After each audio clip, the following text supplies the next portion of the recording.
in fact, I have determined that here back during the Bush administration, when they were talking about his neocons, the neoconservatives, that was just kind of a more modern, polite term for national socialists, because that's what they were.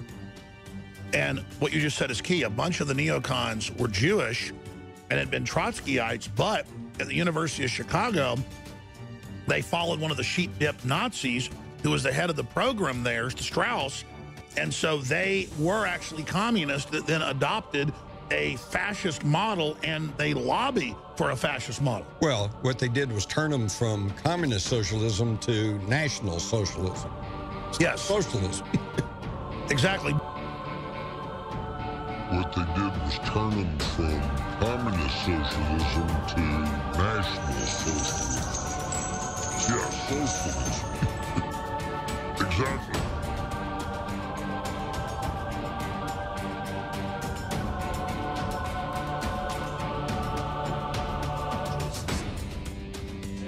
As I've said many times, for a party like the Conservatives just to open the door and say, come on in, if all you see is a sea of white Christian faces. You need to see people from your own communities getting to the top of the army, getting to the top of the legal profession, getting to the top of the business, and yes, getting to the top of the Conservative Party and politics too. So the truth is, if we're going to build that strong, vibrant and inclusive society, we need more role models like this.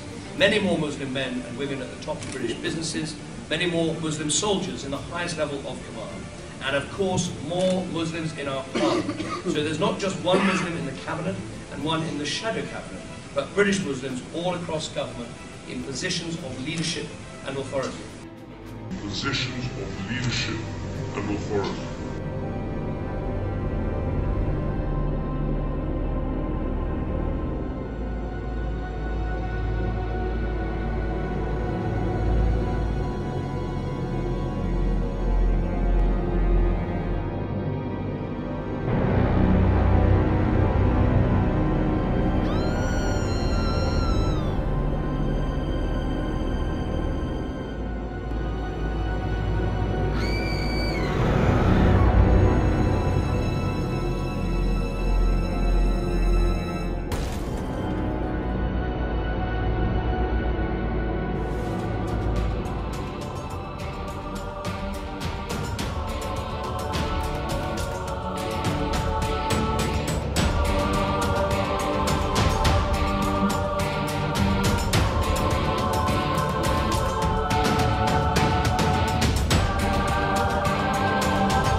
Upon this battle depends the survival of Christian civilization. This battle depends on the survival of Christian civilization.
It concludes that Iraq has chemical and biological weapons, which could be activated within 45 minutes. Those weapons of mass destruction got to be somewhere. Nope, no weapons over there. Maybe under here.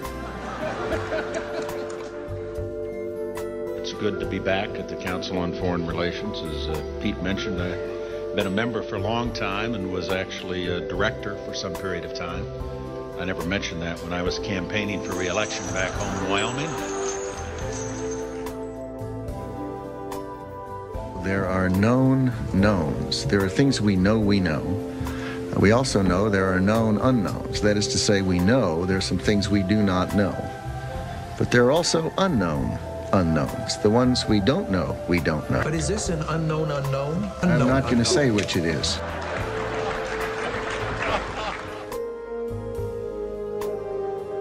We know this worldview, the peddling of lies, that 9/11 was somehow a Jewish plot.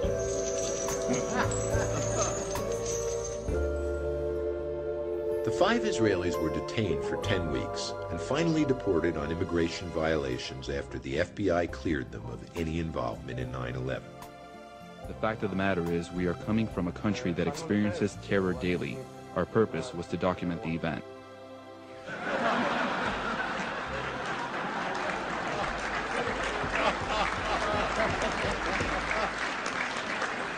Can you say why America is the greatest country in the world? Diversity and opportunity. Lewis? Freedom and freedom. So let's keep it that way. Will? The New York Jets. No, I'm going to hold you to an answer on that. What makes America the greatest country in the world? Why is America Not the greatest country in the world, Professor. That's my answer.